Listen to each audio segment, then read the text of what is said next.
దండోరా Telugu film review by allrounder star Ballem Venumadhav part 2 రెండో భాగం చివరి భాగం. మరొకసారి ఈ భాగంలో కూడా మనము నిడివి చెప్పుకుందాం. 2 గంటల 16 నిమిషాలు నిడివి, UA 16+ certificate, 25th December 2025 release date.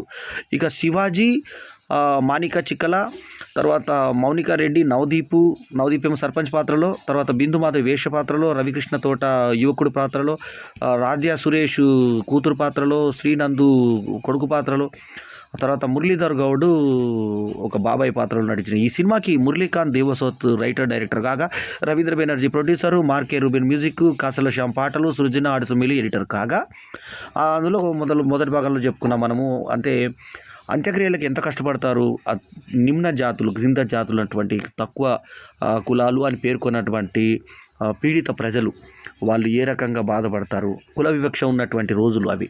ఇప్పుడున్నప్పుడు పరిస్థితుల్లో కుల వివక్ష చాలా తగ్గిపోయింది, 90% తగ్గినట్టే. ఇంకా అస్పృశ్యత ఉన్నటువంటి రోజులు ఉండొచ్చు కాక. సో రిజర్వ్డ్ క్యాండిడేట్లకు ఉన్నటువంటి ఇది అగ్రవర్ణాలకి కింద వర్ణాలకి ఉన్నటువంటి వివక్షను చూపిస్తూ కుల వివక్ష మీద తీసినటువంటి సినిమా దండోరా. సో ఈ సినిమాలో శివాజీ చేసిన పాత్ర చాలా బాగుంది. వేష పాత్ర కూడా చాలా అందంగా, బిందుమాధవి పాత్ర కూడా ఎటువంటి ఇక్కడ ఎక్స్పోజింగ్ చూపించే అవకాశం ఉన్నా కూడా కనీసం నాభిమండలం కూడా చూపించకుండా, ఎక్కడ వక్షోజాలు కూడా చూపించకుండా, గీత కూడా చూపించకుండా చాలా జాగ్రత్తగా చేశారు. కోసి కారం పెట్టిన శ్రావణ సంధ్యది ఒక డబుల్ మీనింగ్ ఒకటి. శ్రావణ సంధ్యని నన్ను ప్రేమించే సినిమాలో నేను డైరెక్ట్ చేయడం జరిగింది. నిన్న కూడా ఆమె ఒక సినిమాలో కనబడింది నాకు. ఆ సినిమా వచ్చి ఇది క్రిస్మస్ రోజునే రిలీజ్ అయినటువంటి ఇంకొక సినిమా. సో ఆ సినిమాలో కూడా శ్రావణ సంధ్య ఉంది, అది ఆది శంబల. సో ఇందులో కూడా ఉంది శ్రావణ సంధ్య. నీ కోసి కారం పెట్టినా అని చెప్పి, కోసి కారం పెట్టినా అనే మీనింగ్ వచ్చే విధంగా చెప్తుంది డైలాగు. సో అది ఇక్కడ మినాయిస్తే సినిమాలో ఎక్కడ కూడా ఒక చిన్న అంటే డ్యూయేట్ కానీ, డ్యాన్స్ కానీ, రొమాన్స్ కానీ ఏం లేకుండా ఒక ప్రేమ నేపథ్యం తీసుకున్నా కూడా చాలా నిజాయితీగా దర్శకుడు ప్రజెంట్ చేసిన తీరు నచ్చింది మనకి. సో పిరికిపిత్తులోడు అని చెప్పేసి మన తెలంగాణలో వాడేటువంటి మాటని హీరోయిన్ అంటుంది హీరోని. సో ఆ తర్వాత మాణిక చిక్కల. సో ఆ తర్వాత హీరో ఎవరైతే ఉన్నారో ఈ అబ్బాయి చిన్న జాతికి చెందినవాడు రవికృష్ణ తోట. అంటే ఇక్కడ అగ్రవర్ణాల అమ్మాయిని ప్రేమించినందుకు వాళ్ళందరూ వెంబడించి చంపే సన్నివేశం చాలా సహజంగా మనకు ఫైట్ లాగా అనిపించదు, మనకు తోపులాట్లాగా అనిపిస్తుంది. ఆ తోపులాట్లలో ఆ అబ్బాయిని చంపేస్తారు. ఆఖరికి అతను కాపాడినటువంటి వ్యక్తి బండ మీద వేయడానికి ఒక అతని మీద వేసి చిచితూ అని పక్క జరిపోయిన తర్వాత అతని పొడిచి శూలంతో అమ్మవారి దగ్గర ఉన్నటువంటి శూలం తీసుకొని పొడి చేసి చంపేసేటువంటి సన్నివేశం మనకు చాలా హృదయాన్ని కదిలించే విధంగా ఉంటుంది. అతను చనిపోయిన తర్వాత ఈమె విషం తాగి చచ్చిపోతుంది.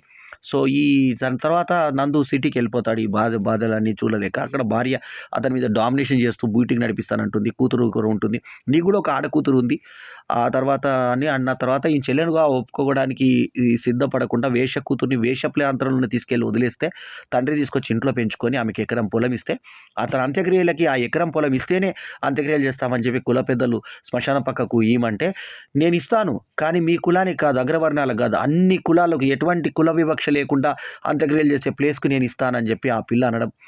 అప్పుడు శివాజీ కుమారుడైనటువంటి నందు కళ్ళు తెరుచుకొని తన కూతురుకు అత్తగా పరిచయం చేస్తాడు. నా చెల్లెలు అవుతుంది, మీ అత్త నీకు అత్త అవుతుంది అన్నప్పుడు ఆమె కళ్ళు చెమరుస్తాయి. సో ఆమె ఎకరమే పొలమే ఇది ఉంటుంటే వాళ్ళ కులం వాళ్ళకి కనుక ఇస్తే కులం వాళ్ళకి, ఎందుకంటే కులం వాళ్ళు అందరు కలిసి హత్య చేసిన విషయాన్ని 3 ఏళ్ల తర్వాత కేసు తర్వాత శివాజీ అవసరం లేకపోయినా ఒప్పుకుంటాడు. దేవిప్రసాద్ కొడుకు అబ్బాయి, దేవిప్రసాద్ నటుడు దర్శకుడు దేవిప్రసాద్ కొడుకుగా అందులో యాక్ట్ చేశారు రవికృష్ణ తోట.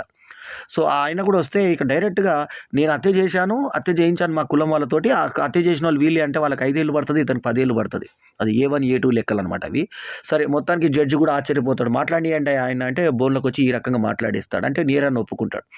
ఇప్పుడు నాకు బరువు బాగా దిగిపోయిందని వేషెత్తుడు అంటాడు. ఆ కూతుర్ని బాగా చూడమని చెప్పేసి అంటే నందు అసహించుకుంటాడు. తండ్రిని మాట్లాడడం సిటీకి వెళ్ళిపోతాడు. అతను కారులో వస్తూ అతను గుర్తు చేసుకొని సడన్గా బ్రేక్ వేసి యాక్సిడెంట్ అదంతా ఆ రకంగా స్వాగతాన్ని తీసుకొచ్చి శివాజీ శవాన్ని తీసుకొచ్చి ఆ నలుగురిలో రాజేంద్ర ప్రసాద్ లాంటి క్యారెక్టర్ శివాజీ ఇందులో చేశాడు. సమర్థవంతంగా నటించాడు. అతను కోర్ట్ సినిమా తర్వాత మళ్ళీ మంచి సినిమా పడింది శివాజీకి. శివాజీ నటించడానికి ప్రయత్నిస్తున్నాడు, ఈ మధ్య బాగా చేశాడు ఇందులో. సో అతను సామాన్య డైలాగ్లే కాకుండా నటనలో కూడా మంచి దిట్టగా ఈ సినిమా ద్వారా మరోసారి నిరూపించుకున్నాడు. అట్లాగే నవదీప్ తన కెరీర్లో మరొక కొత్త టైపు కోణంలో సర్పంచ్ క్యారెక్టర్ చాలా బాగా చేశాడు. ఇందులో శ్మశానం దగ్గరికి వచ్చినప్పుడు అనిత ఓ అనిత అని పాట పెట్టడము, హైరాజా గుండెల్లో నువ్వే అనే పాట పెట్టడము, అది ఇక్కడ కామెడీని సందర్భోచితంగా తీసుకున్నారు. ఊర్లలో ఎలా ఉంటారు, ఎలా మాట్లాడుకుంటారు, అవన్నీ కుల పెద్దలు ఏ రకంగా ఉంటారు, ఇవన్నీ చూపించారు. మా సుబ్బారావు నటుడు పివి సుబ్బారావు కూడా ఉన్నాడు ఇందులో. మా డైరీలో రెగ్యులర్ అడ్వర్టైజర్ అయిన సుబ్బరాజు. సో అతను ఉన్నాడు. సో అట్లా వాదోపవాదాలన్నీ జరిగిన తర్వాత ఆ కులంకి సంబంధం లేకుండా జాగి ఇయ్యడంతో సినిమా కథ ముగుస్తుంది.